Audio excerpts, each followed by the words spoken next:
Rápido digo porque vienen de trabajar con ese tema en el práctico, con Andrés. Así que, digo, eso lo vamos a hacer como un poquito corto hoy, pero tratando de mantenerlo esto como rutina para que nos vaya quedando la idea de que clase a clase tenemos la intención de que vayan leyendo, pensando y estando en los temas que vemos. La otra parte de la clase va a ser sobre construcción del dato científico. ¿Qué les puedo contar de la organización? ¿Qué les puedo contar de la organización de la materia que no les hubiera contado la semana pasada? Bueno, dos cosas que quizás con tanta información que pasamos la semana pasada quedaron un poco desapercibidas. La primera es los foros. Los foros, la idea es que ustedes los transiten para preguntar cosas y también para mostrar cómo vienen leyendo, entendiendo, en fin, que sea una manera de expresar, ¿sí? Entonces, esta vez fue muy tarde, fue en el día de la clase, pero yo les planteé en el foro un par de afirmaciones muy simples, muy directas, para que entre todos las repasemos. Bueno, no tuve ningún comentario en el foro, pero la próxima les voy a hacer con un poquito más de anticipación y les voy a pedir que se metan en el foro. Y después va a quedar registrado quiénes sí, quiénes no, quiénes más, quiénes menos, y por supuesto también cómo. No es todavía una instancia de calificación, o sea, nadie va a tener nota por lo que ponga en el foro, no. Pero sí les pedimos que lo tomen, que lo transiten, que compartan, porque finalmente es algo que lo vamos a ver todos. La otra cosa que también quería... Claro. Sí. Profe, yo eso que mandaste en el foro lo hice, pero no lo puse en el foro porque pensé que lo íbamos a hablar ahora en clase. Perfecto, perfecto. Ahora lo charlamos en clase, la próxima escribilo, no pasa nada. Si Está muy bien. querés lo... Ahora lo charlamos. Genial. Dame un minuto y ya hablamos de eso. Decía. Y el otro tema que también creo haberles dicho esto, pero por ahí fui medio rápido, es para cada clase está pensada, preparada una presentación en PowerPoint que las suelo subir antes, entonces ya las tenían subidas desde hace unos días, así que yo creo que hoy se los comenté en la noticia, pero vayan sabiéndolo que todas las semanas van a tener unos días antes, a veces varios días antes de la clase, la presentación para que la vayan mirando, vayan metiéndose en tema y demás. La idea no es que ustedes sepan todo antes de la clase, porque para algo está la clase, pero sí que vayan como con la cabeza preparada, acomodada para pensar, bueno, hoy me va a venir a hablar de tal cuestión, y esta cuestión, cómo se ve, de qué trate, qué sé yo. Además del PowerPoint hay una guía didáctica que la habrán visto que es mucho más escueta, que es como un punteo de la clase de hoy, a veces es más y a veces es un poquito menos ajustada a lo que después se termina viendo, nos pasó la semana pasada. Pero bueno, un poco es ir haciendo ese ejercicio de no estar solamente los viernes involucrados con la materia, sino un poco cada día, todos los días de la semana, por ahí no todos, pero varios días de la semana, involucrados con la materia. Entonces, vamos a la cuestión del foro, a ver cómo hago para mostrarla. ¿Sí?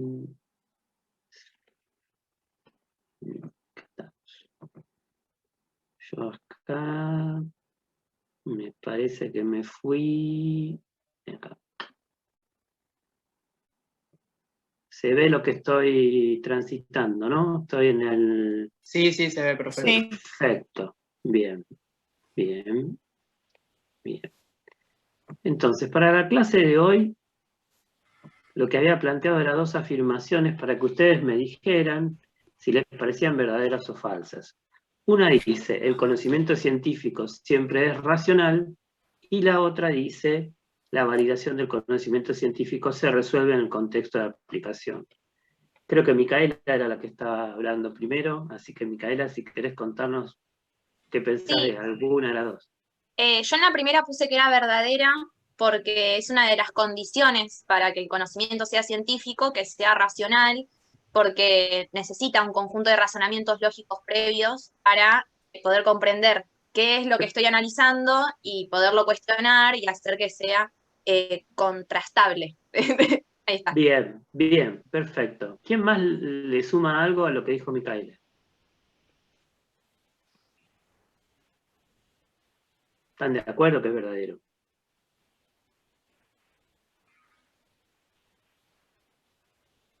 Sí, profe, yo le sumé algo que dijo usted en la clase, que es que no queda en la simple observación o percepción. Le puse que es algo lógico y verificable. Bien, bien. Tiene que ser algo lógico, como vos decías recién, tiene que ser algo racional, como dijo, para que era una de las condiciones para contrastar, que decía Micaela. ¿Qué más? ¿Quién más quiere decir algo, además de Micaela Florencia? ¿Alguien piensa que esto sea falso?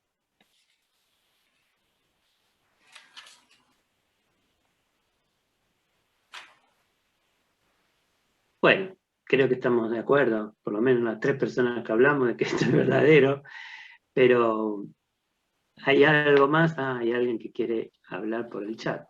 A ver si lo puedo mirar. Santiago, ¿vos decís que no es falso o que es falso? Para mí no es falso. ¿Tenés micrófono, Santiago, o no? Es verdadero, ok, ok, ok, ok. Bueno, yo no sé si todos estaban mirando el chat, yo lo acabo de mirar y creo que lo mostré también. Eh, es interesante de lo que dijo Santiago, que a veces poner una coma o no poner una coma nos hace un ruido en lo que decimos o en lo que entendemos, que por eso es tan importante a veces la puntuación y ser claro en cuándo, hasta dónde, qué decimos y qué no. Finalmente está claro lo que escribió, es cierto, es verdadero, sí, el conocimiento científico siempre es racional. A lo que ya dijeron bien, Micaela, Florencia, Santiago, yo agrego una cosa, es racional porque tiene que tener una teoría. ¿Mm? Esa lógica que dijeron en algún momento, esa justificación o esa, digamos, esa representación que le permite al conocimiento científico a tener una interpretación de lo que está observando, porque no es simplemente observar, es justamente lo que le da la racionalidad. Y se lo da a través de la teoría.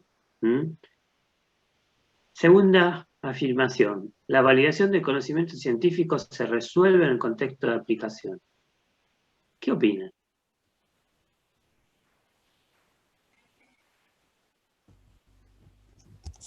Que es verdadera, profe. ¿Quién está hablando que no lo veo? Yo, Balbi. Pero tengo cámara doble. Ah, tenés más cámara. Y porque no tengo la computadora. Ah, perfecto. Está bien, está bien. Eh, bueno, entonces, volviendo a la respuesta. Perdón, me distraje porque no leía de dónde venía. ¿Qué me decía de la validación del conocimiento científico y del contexto de aplicación? Que es verdadera. Porque yo, para validar el conocimiento científico, no puedo hacerlo en cualquier contexto. No puedo, por ejemplo, validar una afirmación que yo estoy intentando hacer de una ciencia social utilizando un contexto de la ciencia natural, porque no tiene sentido. Vamos a dejarlo acá un momento, a ver quién más tiene algún comentario y después vuelvo sobre lo que decías para ver si va por ahí o va por otro lado más. ¿Quién más quiere decir Para algo? mí, profe, es falsa, ¿Por qué? porque la validación del conocimiento científico se da en el contexto de justificación. Bien. Escuchen esto. Habíamos visto en clase que había distintos contextos. Estaba el contexto de descubrimiento, el contexto de justificación y el contexto de aplicación. Y el contexto de aplicación no es donde se define si el conocimiento científico es válido. El contexto de aplicación, para que nos quede claro a todos, es ese contexto en el cual definimos si algo sirve o no sirve. Entonces, esto lo que nos dice es algo muy fuerte, y es, algo puede ser verdadero aunque tenga muy poco uso. Entonces, no es que es verdadero porque es muy valioso, no es que es verdadero porque tiene mucho uso, no es verdadero porque es un gran negocio, podríamos decir incluso. No, tampoco vamos a decir lo contrario. ¿Por qué? Porque así se use mucho o así se use poco, así su patente, imagínense algunas patentes, la cantidad de dinero que permiten obtener y otras no, eso no hace que una cosa sea más verdadera o menos verdadera. Por supuesto, el contexto de aplicación existe. Y por supuesto que algunos conocimientos científicos tienen una traducción tecnológica muy importante y otro menor. En algún momento alguien que no lo patentó inventó la rueda y con eso abrió un mundo de posibilidades en la mecánica. Un mundo. Ahora, ese conocimiento o esa aplicación, vamos a decir así, de la física en muchos usos de la vida cotidiana, no quiere decir que sea lo único verdadero. Hay otras cosas que no han sido tan impactantes, tan revolucionarias, tan generalizadamente traducidas en tecnología como la rueda, y eso no quiere decir que no sean también verdaderos. A veces se discute, lo habrán escuchado, si lo que hacen los historiadores importa mucho, si lo que hacen los antropólogos es tan importante, Bueno, eso no quiere decir que no sea verdadero lo que ellos estudien, que no sean verdaderos sus resultados. En todo caso, para discutir si el resultado de un antropólogo, si el resultado de un historiador, si el resultado de un sociólogo es o no es verdadero, hay otras formas de discutir. Y ahí es donde aparece, como señalaban recién, como Micaela señalaba recién, el contexto de justificación. Justificación es donde yo proveo un procedimiento, una metodología, para demostrar la verdad de algo. Básicamente lo que expongo es un método para observar algo sobre unas bases teóricas. Entonces, eso es lo que a mí me permite distinguir un conocimiento verdadero y otro que no lo es. Es más, yo puedo decir algo que sea verdadero y no lo pueda demostrar. Para nuestra discusión, para la discusión del conocimiento científico, se vuelve verdadero o es verdadero en tanto y en cuanto yo lo pueda justificar. Mientras tanto, puede ser una excelente hipótesis, pero no es propiamente un conocimiento científico acreditado. Entonces, repasando, la primera es verdadera porque el conocimiento científico siempre es racional y tiene que ver con que siempre tiene teoría por detrás. La segunda es que la validación del conocimiento científico no se resuelve en el contexto de aplicación, sino en el de justificación. Entonces, así como les planteé estas dos preguntitas cortitas, sencillas, directas, que tienen que ver con lo que vimos en la clase, la próxima semana van a tener una propuesta así de cortita y directa y sencilla para volver a pensar, para repasar, para revisar lo que charlamos en clase. Y con eso vamos a arrancar el próximo teórico. Profe, Dale. cuando dijo que el conocimiento científico es racional porque tiene la teoría, ¿no? La base teórica, se refiere a las investigaciones anteriores, ¿no? No. ¿O no solo? no solo algo que a veces no es investigación, sino que es una, a ver, ¿cómo decirlo? Es como una organización de las ideas. Esa es la teoría. Entonces, ¿por qué yo voy a observar algunas cosas y no otras? Alguna vez uno se puede preguntar, ¿por qué observar el nivel educativo de las personas y no el largo del cabello? ¿Por qué no? Bueno, porque no tengo todavía, y no sé si alguna vez tendré, alguna explicación que relacione el largo del cabello con alguna situación social, económica, de inclusión, ¿no? Entonces, ¿por qué voy a observar la educación? ¿Porque otras investigaciones lo hicieron? Sí, pero esos serían los antecedentes, ¿no? Como vos proponías. Sino que además, no solo porque otras investigaciones lo hicieron, sino porque hay toda una explicación bastante general que nos dice que las personas somos incluidas en la sociedad a través de, entre otras cosas, un proceso de educación. Y cuando hablo de educación, a veces es la educación de la escuela y a veces es la educación de la casa o la educación en otros ámbitos. Pero cualquiera de ellos lo que nos hacen es meternos en los valores, el idioma, la cultura, la manera de pensar de cada sociedad en cada momento. Eso es muy sociológico, sí, es un poco sociológico, pero para cualquier otro tema, aún lo que no sean de esa índole, siempre nosotros tenemos que tener alguna explicación general que es la que nosotros nos va a permitir ubicarnos en el tema. Por ejemplo, sin ser tan social y yendo a algo quizás más económico, ¿por qué a la hora de analizar la precariedad laboral uno se va a fijar, por un lado en la edad, pero también en el nivel educativo? Bueno, porque hay antecedentes de que los jóvenes son los que están más expuestos a la precariedad laboral, pero también porque hay una teoría que a nosotros nos dice que hay un capital humano que lo da el proceso educativo, que hace que las personas tengan más valor económico en una organización. Entonces, en la medida que tienen mayor valor económico, digamos, en esa organización los van a intentar retener, y una manera de retenerlos va a ser incluirlos en esa organización de una manera más estable. A los que tengan menos capital, a los que sean con menos educación, quizás tengan menos intención o menos necesidad de retenerlos y estén más dispuestos a reemplazarlos por otros. Entonces, ¿ahí qué hay? Ahí hay investigaciones anteriores, sí hay investigaciones anteriores y hay también como un argumento que relaciona distintas cosas. Eso es la teoría.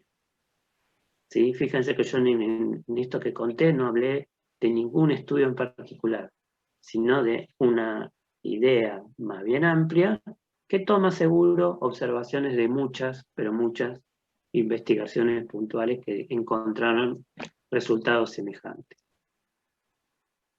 Perdón, otra pregunta. ¿Ideas como supuestos, quiere decir?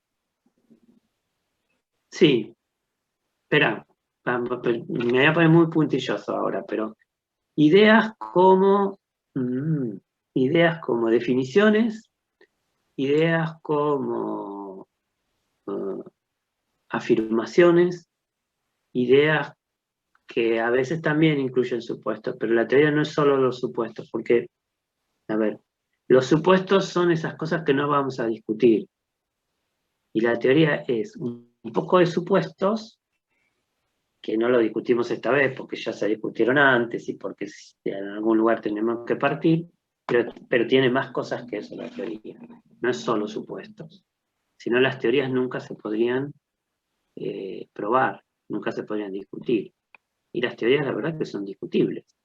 Son discutibles porque no son supuestos, son explicaciones que uno las pone en contexto en una situación y si funcionan, las seguimos aceptando. Y si no funcionan, y bueno, hay un problema con esa teoría. Esa teoría pasa a estar en discusión.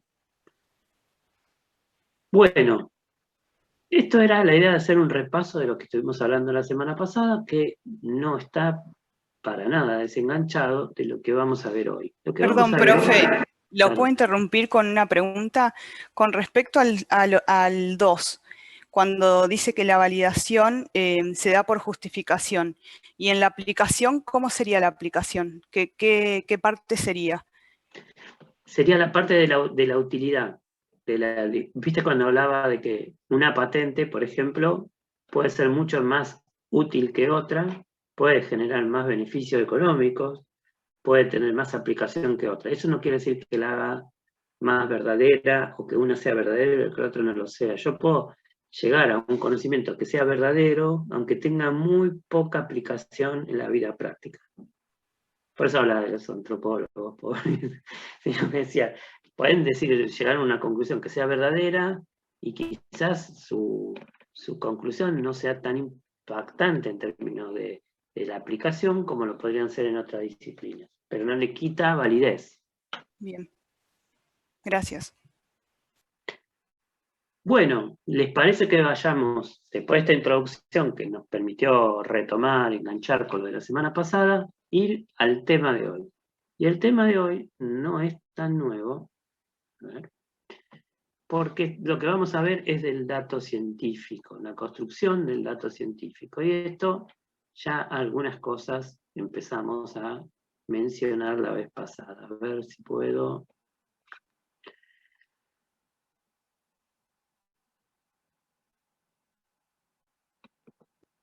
Bueno, decía, nosotros hablábamos de que el conocimiento científico siempre es racional, lo dijimos recién, y también decíamos que es objetivo. Y cuando decimos que es objetivo, no decimos que es neutral, decimos que es objetivo porque se basa en la obtención sistemática de datos. ¿Y qué son esos datos que sistemáticamente obtenemos? Bueno, esta es la idea de la clase de hoy, avanzar en definir qué es un dato, en qué consisten, cómo se construyen y finalmente cómo se relacionan todos ellos en una misma investigación. Para empezar, un dato, uno solo, está formado por 3 elementos: por una unidad de análisis, por una variable y por un valor o categoría. Por eso decimos, dice ahí, que la estructura del dato es tripartita. Tripartita porque tiene 3 partes, 3 elementos: la unidad de análisis, la variable y el valor o categoría. Si estuviéramos haciendo una encuesta de opinión, imagínense una encuesta de opinión sobre el aumento de los precios de alimentos, una encuesta. Entonces, cada persona que encuesto es mi unidad de análisis. Va a existir la persona Juan Carlos, la persona María, la persona Marcela, la persona José. Todos ellos son cada uno, una unidad de análisis distinta. En este ejemplo es a quién le estoy preguntando. La variable es qué les estoy preguntando a cada uno de ellos. Entonces a cada uno de ellos le pregunto, pongamos que una de las cuestiones sea,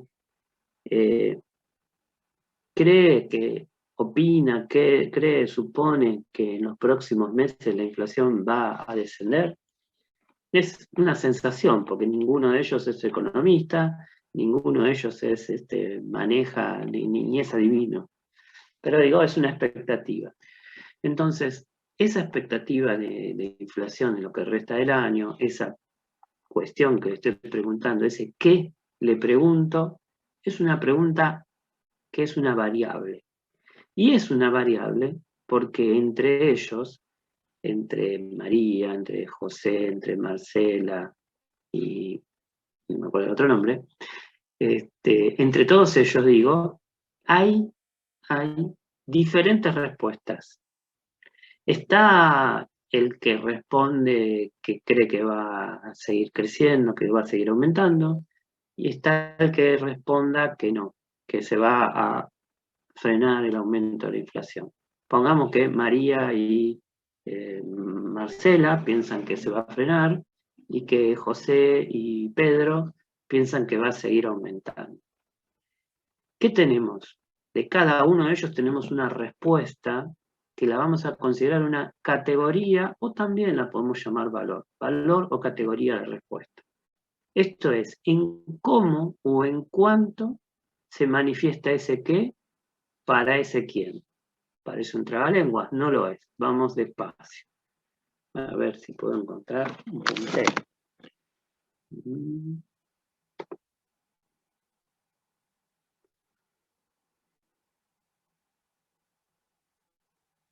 Ahí está. Bien. Digo, el puntero que hace énfasis en que tengo, por un lado, la unidad de análisis es a quién le pregunté. Cada una de estas 4 personas. Son 4 unidades de análisis distintas. La variable que observé en ellos, esto es, a todos les pregunté lo mismo, a todos les pregunté cómo creen que va a evolucionar la inflación en lo que resta del 2021 en Argentina. Y sus respuestas van a tener distinto valor o distinta categoría de respuesta. Como decíamos, 2 de ellos piensan que la inflación va a seguir aumentando, los otros 2 consideran que no, que se va a detener o que eventualmente va a reducir. Entonces, acá yo puedo distinguir a quién le pregunté, qué le pregunté a cada uno y finalmente en cómo o en cuánto me han respondido. Si yo les hubiera preguntado cuánto cree que va a ser la inflación al final del año, ahí lo que voy a esperar es un número, ¿no es cierto? Una inflación del 50%, del 30%, del 25%. Ahora, si yo le pregunto cómo cree que va a evolucionar, unos me van a decir va a seguir aumentando, otros me van a decir va a dejar de aumentar. Ahí no estoy esperando que me respondan un número. Como fuese, sea un número o no, a todos ellos los voy a llamar valor o categoría.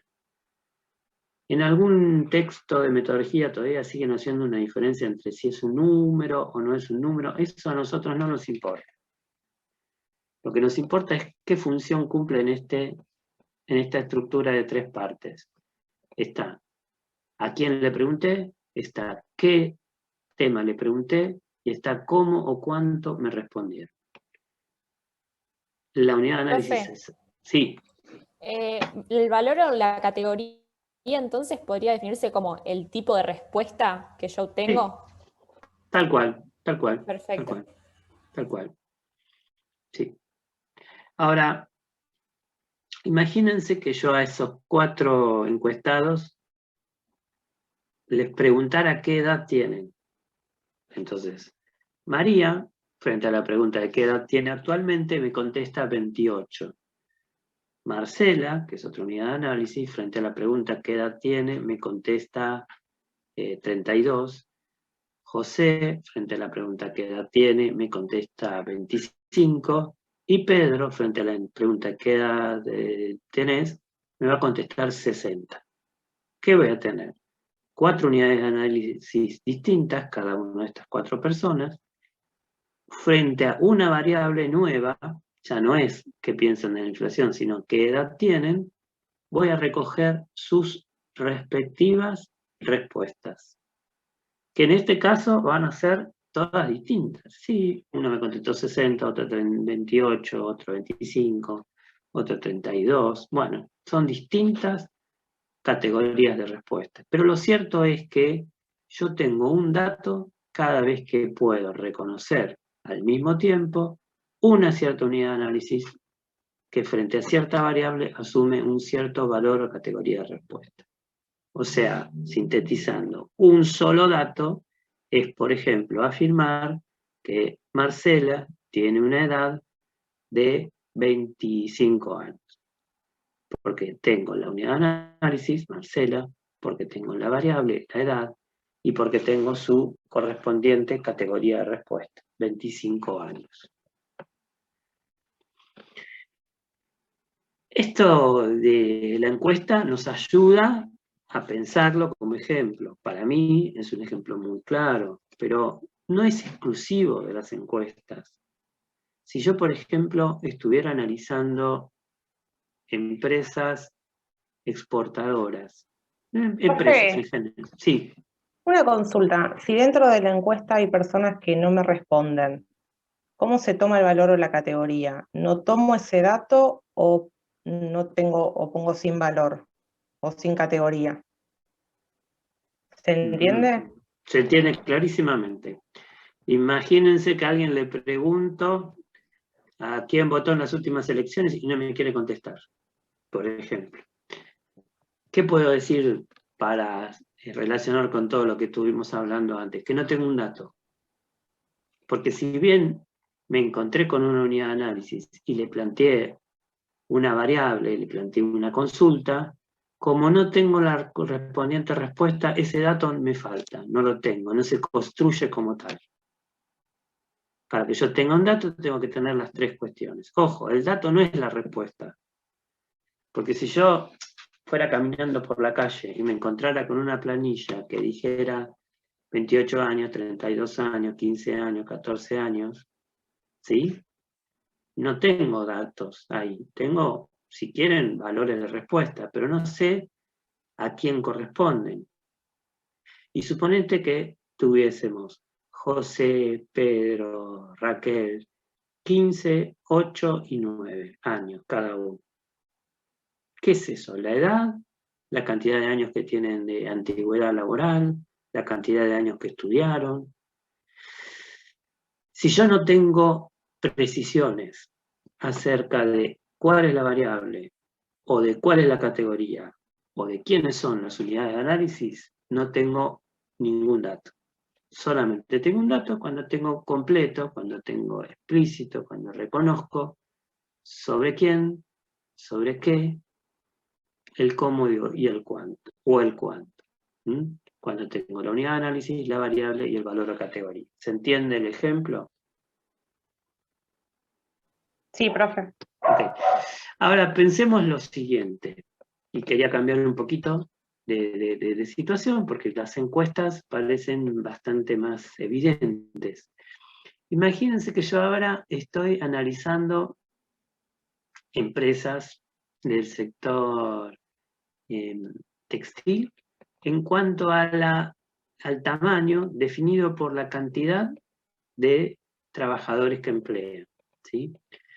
Entonces, supongamos que tengo la empresa A, la empresa B, la empresa C y la empresa D. Son 4 empresas distintas, son 4 unidades de análisis distintas, en este ejemplo, que frente a la variable tamaño por cantidad de personal, o cantidad de personal, llamémosle, frente a la variable cantidad de personal, cada una va a tener su propia categoría de respuesta. Por ejemplo, la empresa A tendrá 250, la empresa B 35, la empresa C 15 y la empresa D 4.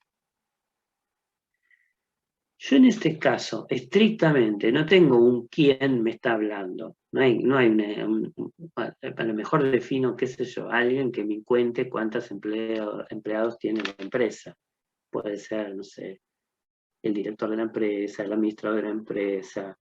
Si la empresa fuera una empresa que tuviera mucha organización, diría el responsable de recursos humanos. Bueno, alguien que yo identifique va a ser el que me conteste la pregunta sobre cuántos empleados hay en esa empresa. Pero esa persona que me contestó, el responsable de recursos humanos, el director, el gerente o el dueño de los materiales, pongamos, cada uno de ellos no son mis unidades de análisis.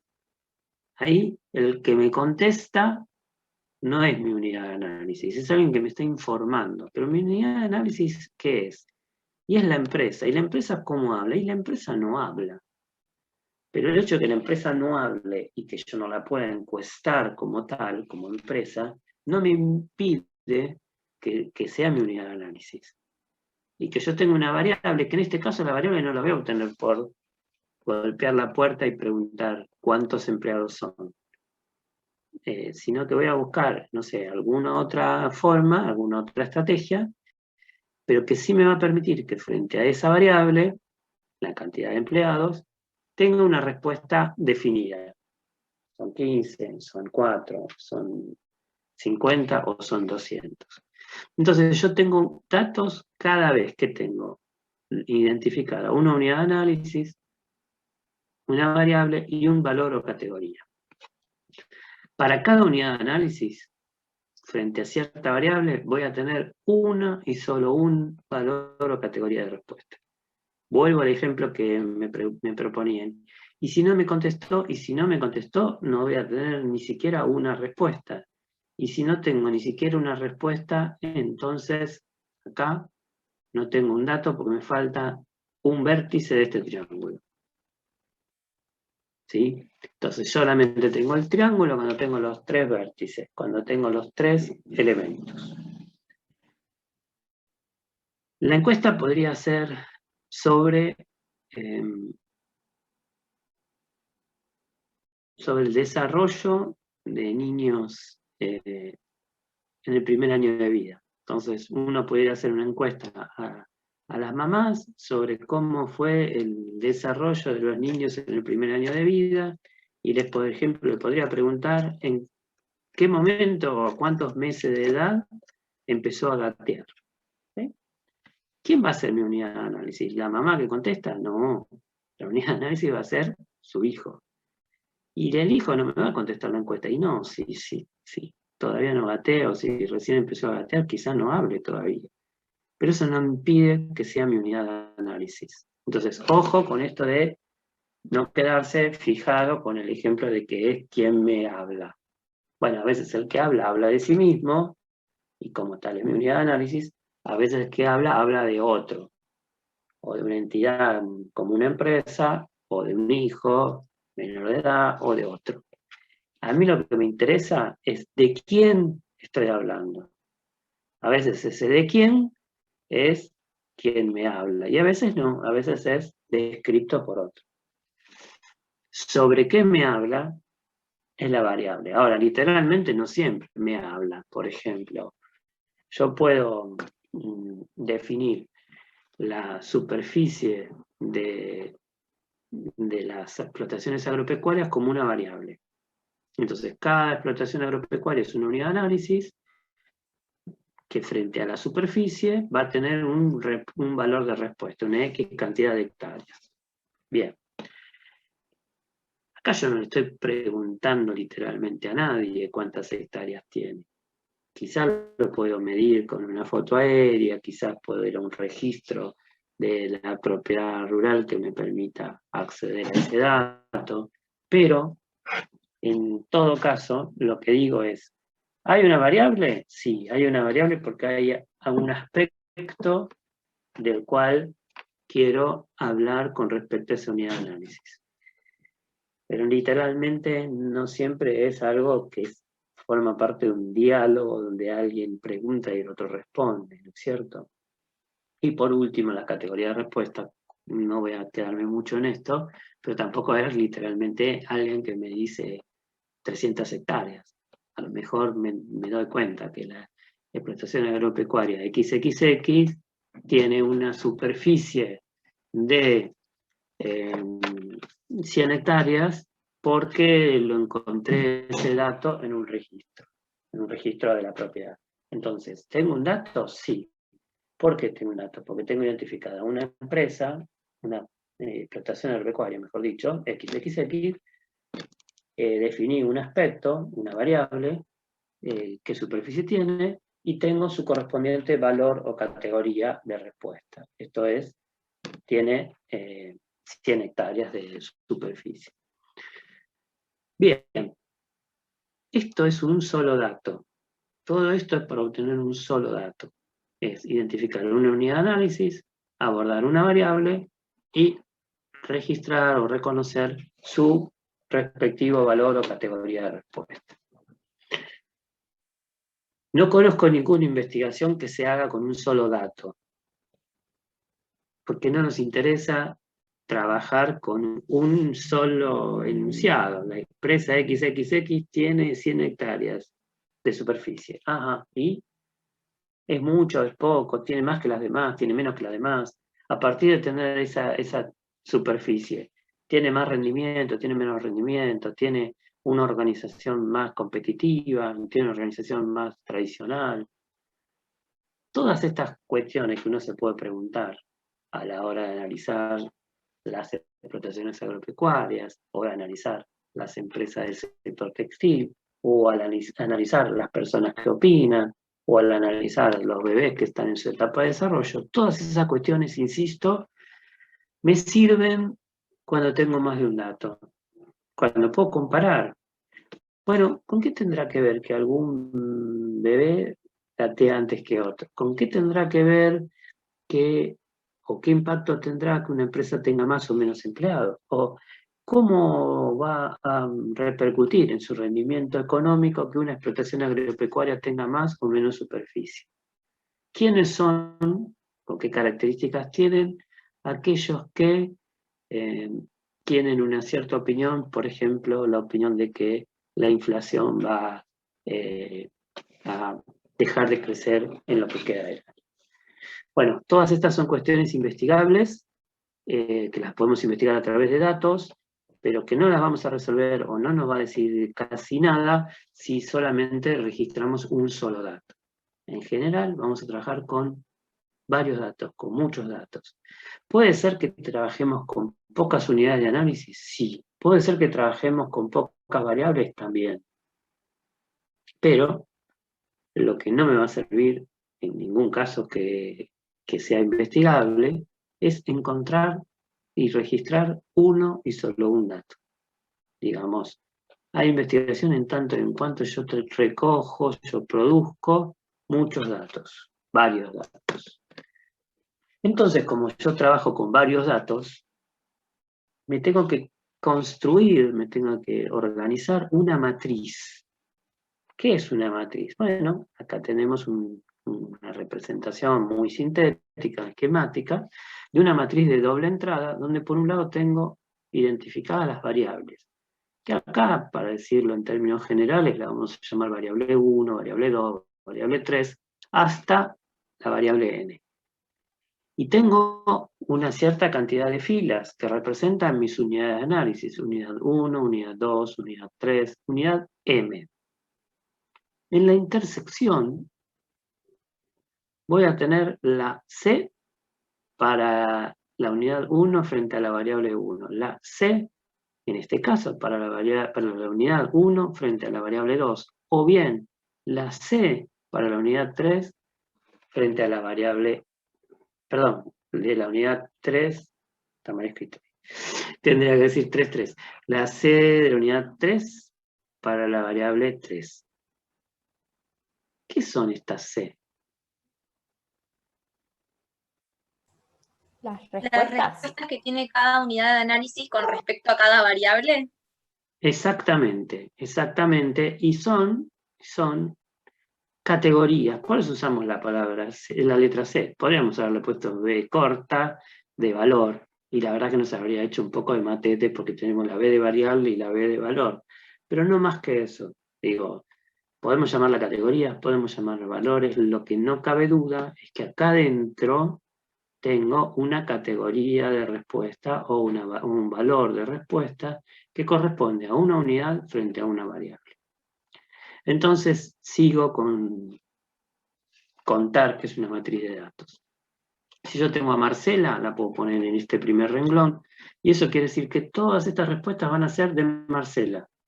Si lo tengo a Pedro, lo puedo tener en este renglón, y todas las respuestas de este renglón van a ser de Pedro. Voy a tener una fila para cada unidad de análisis. María, Pedro, Marcela, etcétera, etcétera, etcétera, hasta el último de mis elementos a estudiar, hasta la última unidad de análisis que pongamos que sea Pedro. Entonces, yo voy a tener tantas filas como unidades de análisis tenga en mi investigación.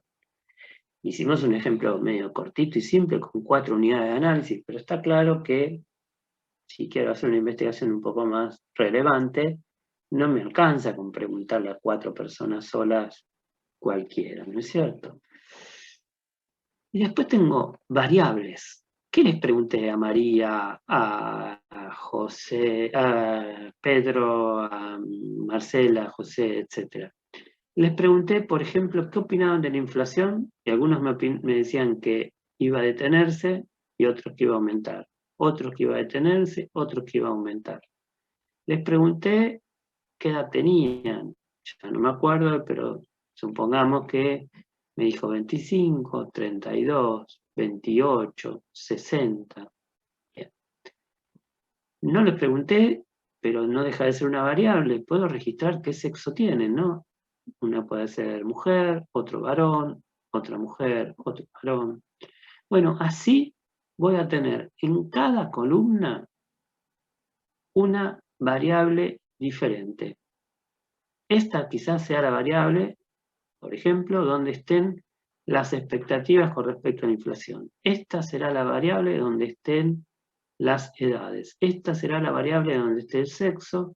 Y finalmente, esta variable podría ser a quién votó en las últimas elecciones presidenciales.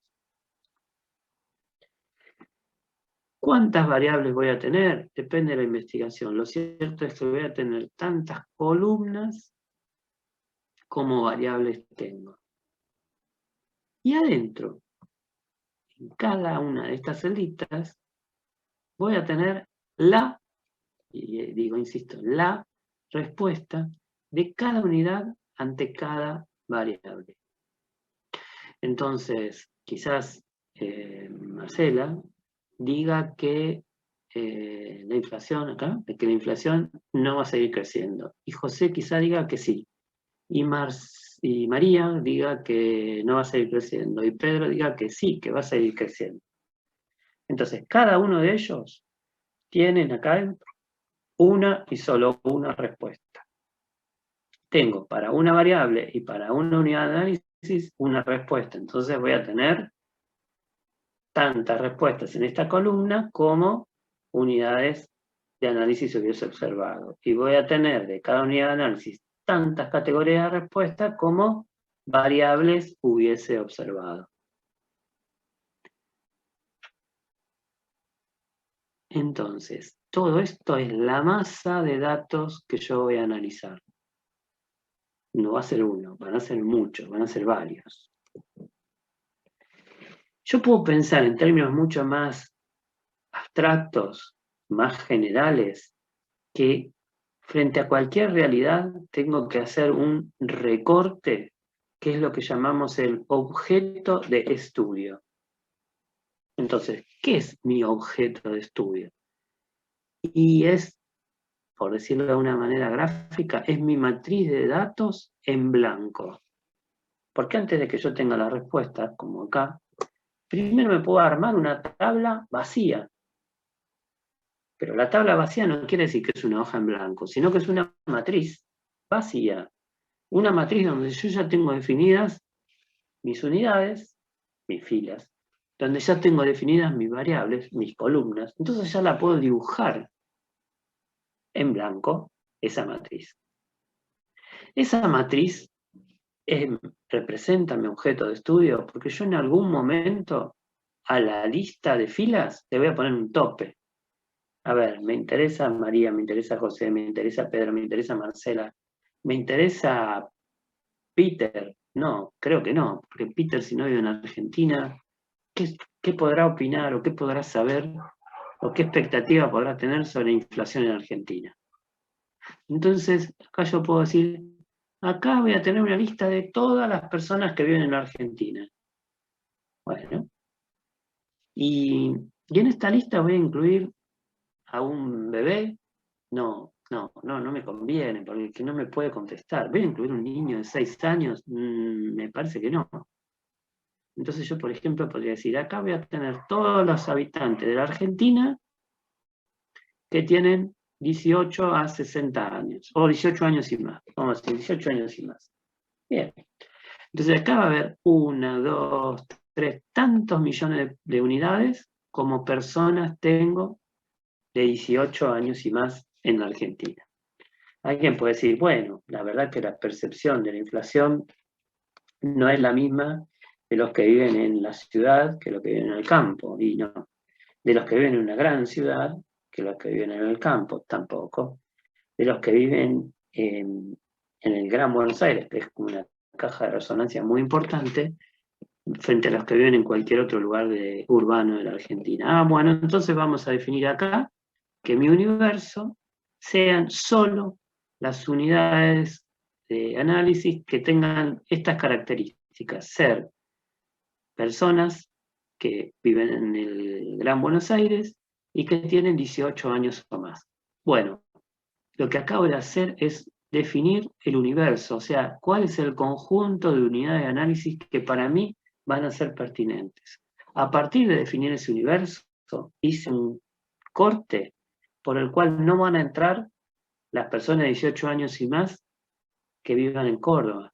No van a entrar las personas de 18 años y más que vivan en el interior de la provincia de Buenos Aires. No van a entrar las personas de 15 años que vivan en el Gran Buenos Aires. Definí que mi universo, en este ejemplo, son todas las personas que viven en el Gran Buenos Aires con 18 años o más. Y alguien podría preguntarse también, ¿pero que viven en el Gran Buenos Aires ahora o que viven en el Gran Buenos Aires el año pasado? ¿Que ahora tienen 18 años o que van a cumplir 18 años el año que viene? ¿Son las expectativas de inflación de ahora o del año 2020 o del 2019? Bueno, son todas cuestiones que las vamos recortando porque las vamos precisando. Entonces, a ver, a mí me interesa las personas que ahora tienen 18 años y más. Si dentro de 5 años van a cumplir 18, ahora no me interesa. Entonces es población de 18 años o más en el presente, en la actualidad, que viva en el Gran Buenos Aires. Entonces ahí yo empiezo a ponerle a ese conjunto de unidades de análisis dos coordenadas, dos aspectos que son fundamentales. Te estoy definiendo en qué momento y en qué lugar se encuentra. ¿En qué momento? Ahora. ¿En qué lugar? En el Gran Buenos Aires. ¿Qué otras características tienen en común? Todos tienen 18 años o más y, bueno, viven en este lugar. Tampoco me va a servir para esta investigación alguien que estaba de paso, un camionero, por ejemplo, que pasó por el Gran Buenos Aires. No me sirve porque si bien lo encontraría en el Gran Buenos Aires, él no vive en el Gran Buenos Aires, está en tránsito. Bueno, definí entonces una parte importante de esta matriz, porque definí este costado. Si va a ser más largo, más corto, en definitiva si voy a tener 5.000, 10.000, 3 millones o 20 millones de filas de este lado. De la misma manera, yo tengo que definir qué aspectos para mí son significativos. Y para definir lo que es significativo, lo voy a hacer con cierta racionalidad.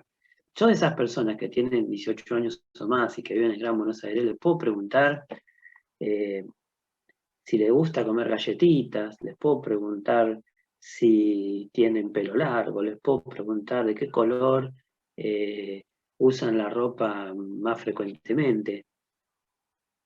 Pero no lo haría. No lo haría porque no tengo ningún aspecto racional, no tengo ninguna explicación, no tengo ninguna teoría que me diga, si comen galletitas es más probable que piensen que la inflación va a bajar, o si usan ropa de color amarillo van a pensar lo contrario, o si tienen el pelo corto entonces razonan, no. Entonces yo ahí voy a buscar las variables que pueden ser significativas, que tienen alguna racionalidad, que tienen una significación conceptual. Pienso, una persona puede tener una expectativa sobre la inflación de acuerdo a en qué lugar de la estructura económica se encuentra. Entonces me va a servir saber, por ejemplo, si trabaja, de qué trabaja, me va a servir en qué sector de la actividad económica se encuentra, me va a servir cuál es su nivel educativo. Todos son aspectos que muy posiblemente puedo relacionar con su funcionamiento, con su capacidad de funcionar en la economía, y yo puedo pensar entonces que de acuerdo a cómo funciona la economía, van a tener distintas expectativas sobre la inflación.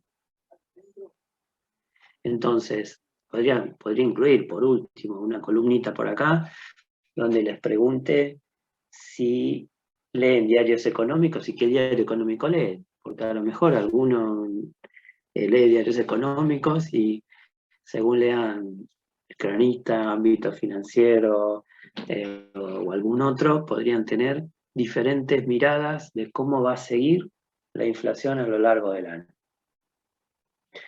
Bueno, pero como sea, yo lo que acá estoy diciendo es que voy a definir unas ciertas columnas que no van a ser todas las posibles, porque todas las posibles son infinitas, sino que voy a seleccionar aquellas que tengan algún significado.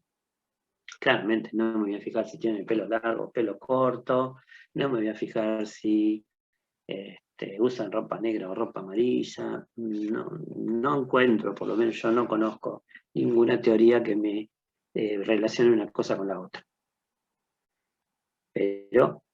Pero también voy a hacer un recorte, porque quizás acá pueda enfocarme en ver cómo juega el nivel educativo y la información que las personas tienen y quizás no tanto su inserción laboral. Entonces, por ahí no pregunto tanto, o no me interesa tanto qué empleo tienen, qué sector económico y demás, y por ahí me importa más cuánto estudió, qué estudió, y finalmente qué medios de comunicación consulta, si le interesa el tema, si lee diarios económicos, qué diarios económicos lee, etcétera, etcétera.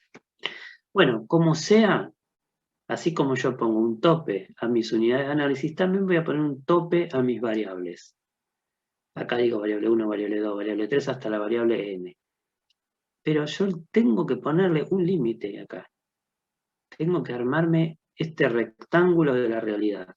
La realidad no es un rectángulo, o en todo caso es un rectángulo infinito. Pero yo acá estoy haciendo un recorte de la realidad.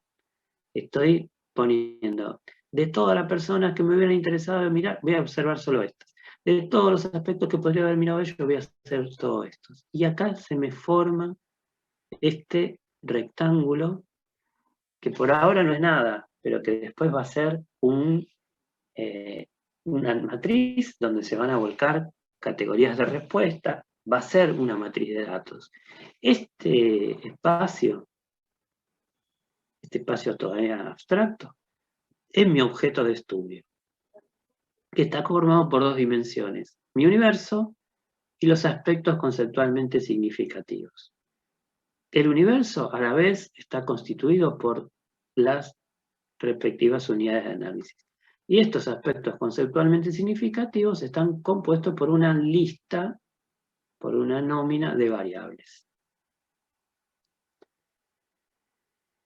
Bien, entonces mi objeto de estudio no es ni el universo ni los aspectos significativos, sino que es la conjunción de las dos cuestiones. Es el cruce entre esas dos dimensiones que me definen este rectángulo.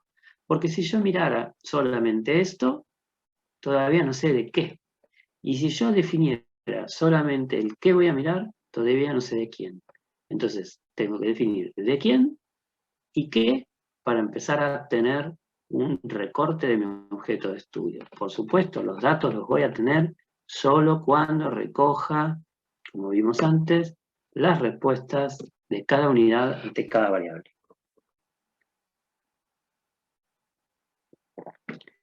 Bien. Me quedo un minuto más con esto. O con esto, si quiere.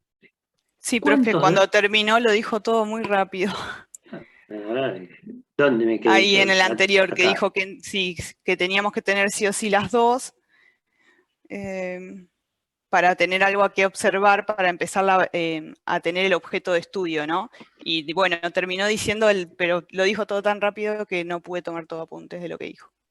Fue más despacio. Entonces, yo no tengo objeto de estudio si no tengo definido una y otra dimensión, si no tengo definido el universo y a la vez los aspectos conceptualmente significativos. No me alcanza con una parte de esto.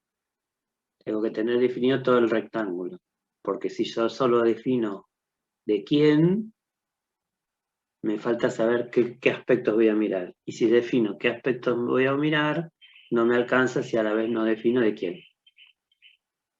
Creo que fue ahí donde había cerrado el comentario. Pero me vuelvo un minuto a este cuadrito para decir esto solo. Pregunto, ¿cuántos datos hay ahí? Vamos a hacer una pregunta fácil. ¿Hay un dato o hay muchos datos? Hay muchos datos. Hay muchos. Perfecto, perfecto. Hay muchos datos. Bien. Es más, no tengo muy claro cuántos datos hay porque ahí no tengo todas las filas ni todas las variables. Pero si m fuera un número, ¿sí? Y n fuera un número, ¿no? M es la cantidad de unidades de análisis, n es la cantidad de variables. Fíjense, ahí tengo 1, 2, 3, m unidades de análisis, 1, 2, 3, n variables. Si tengo entonces m unidad de análisis y n variables, ¿se les ocurre cómo calcular la cantidad de datos que hay ahí? Multiplicando m por n. Claro, claro. Tengo tantos datos como m por n. Bueno, entonces en cualquier investigación que se precie, yo voy a tener tantos datos como la multiplicación de mi cantidad de unidad de análisis por la cantidad de variables que observe. Ahora bien, no conozco ningún informe de investigación que en alguna parte del mismo me diga, esta investigación se hizo con 543.222 datos. La verdad que nadie dice eso, porque a nadie ese dato le importa tanto. Pero sí importa pensar lo siguiente. Esa m y esa n yo las puedo pensar como dos números, ¿sí? M, la cantidad de unidades de análisis, n, la cantidad de variables. Pero esos dos números, yo puedo decir algo, para empezar, que es muy raro o es muy poco eficaz que una investigación tenga la misma cantidad o el mismo valor m que n. Sí, diría, es un poco útil que una investigación tenga una matriz de datos que sea cuadrada. ¿Cómo cuadrada? Si todo ahí tiene ángulo recto. No, cuadrada. Que tenga la misma cantidad de unidades de análisis que la cantidad de variables. Ah, claro, porque si tuviera una dimensión m acá y m acá, sería m por m al cuadrado. Bueno, volvemos entonces, menos matemática. Lo que digo es, no sirve en ninguna estrategia hacer al mismo tiempo muchas unidades de análisis y muchas variables. Tampoco, en el extremo, usar una sola unidad de análisis y una sola variable. Entonces yo la investigación la voy a desarrollar, pero fíjense que no la voy a desarrollar de manera equilibrada o semejante en las dos dimensiones, sino que voy a tratar y voy a tender a generar rectángulos. Sí, rectángulos, porque o me dedico a hacer muchas unidades de análisis con pocas variables, o me dedico a hacer muchas variables con pocas unidades. Y entonces voy a tener un valor n muy grande o un valor m muy grande comparado con el otro. En definitiva, la forma que va a tener esa matriz va a ser la de un rectángulo. Entonces vamos acá a un ejemplo de un rectángulo posible. Un rectángulo posible es si yo, por ejemplo, tomo muchas unidades de análisis y relativamente pocas variables. Esto es lo que se llama un estudio en extensión. ¿Por qué? Porque acá yo en la investigación la extiendo sobre muchas unidades de análisis y para que eso sea algo viable, me voy a enfocar en algunas pocas variables. Esto es propio de una estrategia de investigación que es la estrategia cuantitativa. Lo vamos a seguir viendo, vamos a dedicar alguna clase a ver esto con más detalle, pero para empezar a pensar, hay investigaciones que son cuantitativas porque lo que hacen es desplegar sobre muchas unidades de análisis unas pocas variables. ¿Y por qué no me pongo a hacer muchas unidades de análisis y muchas variables? Porque me puedo morir en el intento.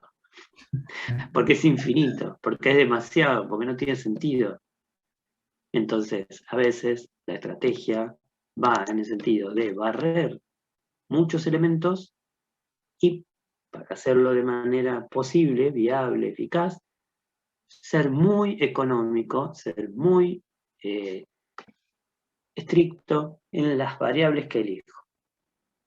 Un ejemplo de este tipo de indagación es un censo de población. En el año 2020 se iba a hacer un censo de población en Argentina, se tuvo que postergar por el contexto que todos conocemos, pero el censo anterior, el de 2010, contó 45 millones de personas aproximadamente. Bueno, entonces, ¿qué estoy hablando? Que hay una matriz que tiene 45 millones de filas, o sea, no nos alcanza esa pantalla. Pero si yo voy a hacer 45 millones de filas, sería demencial que pensaran en hacer 45 millones de variables. No, voy a ser más realista. Si voy a tomar 45 millones de personas, cada uno una unidad de análisis distinta, me voy a enfocar en algunas pocas variables. Pocas variables quiere decir 2 solas, no. Quiere decir que nunca voy a hacer 45 millones de preguntas a cada uno. Quizás no le voy a hacer 1 millón de preguntas, no, seguramente no. Ni siquiera cientos de miles. Voy a hacerle en todo caso una cantidad importante de preguntas que sea factible de realizar, pero con una cierta lógica, con una cierta selección. Entonces, posiblemente le pregunte qué edad tiene, le pregunte cuál es su sexo, le pregunte cómo es su casa, le pregunte cuánto estudió y de qué trabaja, pero es difícil que le pregunte si le gustan los pajaritos, o es difícil que le pregunte cuál es su autor de literatura favorito, porque, qué sé yo, sería interesante ver cuál es el autor más favorito o el favorito de los habitantes de Argentina, pero es una pregunta muy cara. Imagínense que hay que hacerle a 45 millones de personas, y si no la vamos a usar inmediatamente, o nadie la va a usar, es un desperdicio de recursos. Entonces, si yo acá hago una pregunta de más, la estoy haciendo 45 millones de veces. Es un dislate, por decir. Entonces vamos a las preguntas que sabemos que nadie va a dejar de usar, vamos a las preguntas que sabemos que tienen una probada validez y una probada uso, y entonces a nadie se le ocurre inventar mucho en un censo, y más vale preguntar un poquito de menos que un poquito de más. Le doy un ejemplo para mí muy directo de esto.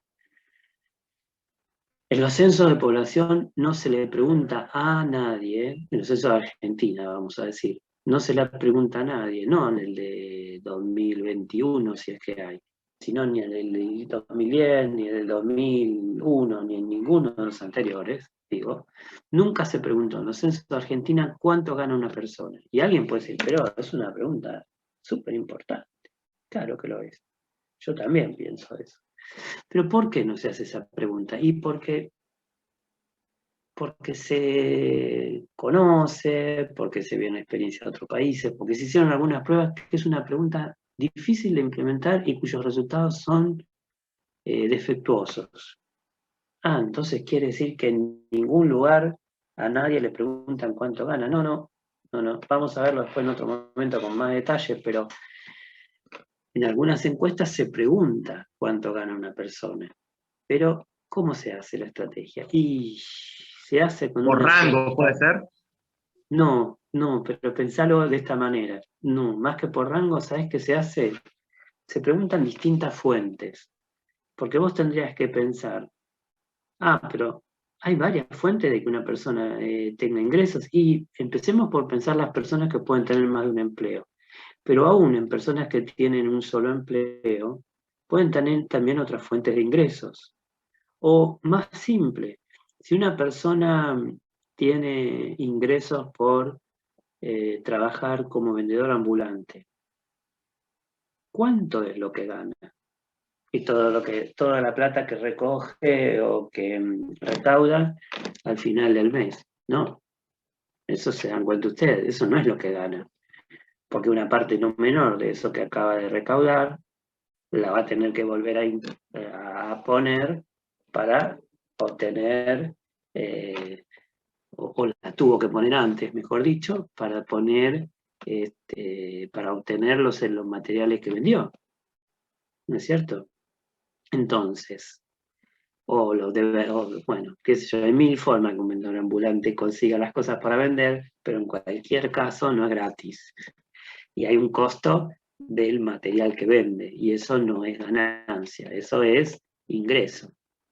Y es ingreso bruto, no es ingreso neto. Entonces, habría que hacer la pregunta suficientemente bien para distinguir lo que es propiamente ingreso de lo que es toda la masa de plata que una persona en algún momento le puede pasar en su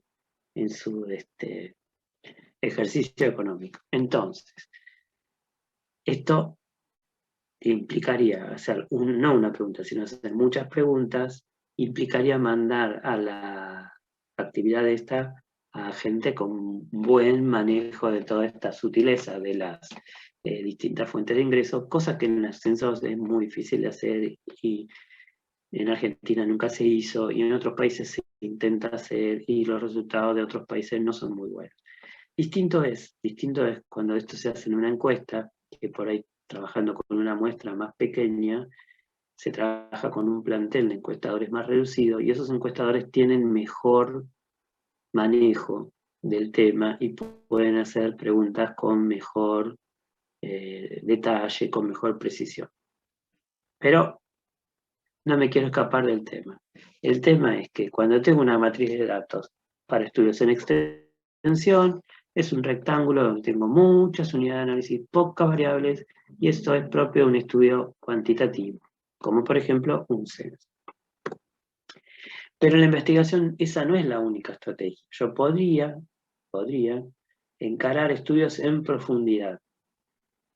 Y los estudios en profundidad son aquellos donde quizás tomo pocas unidades de análisis, pero esas pocas unidades de análisis las estudio justamente en profundidad a través de muchas variables. Fíjense que ahora tengo otro rectángulo. Si antes tenía un rectángulo que era más bien vertical, pongamos, ahora tengo un rectángulo que es más bien horizontal. ¿Por qué? Porque tengo muchas variables. Me voy a permitir hacer tantas preguntas porque hice una selección muy estricta y muy cuidadosa de las unidades de análisis.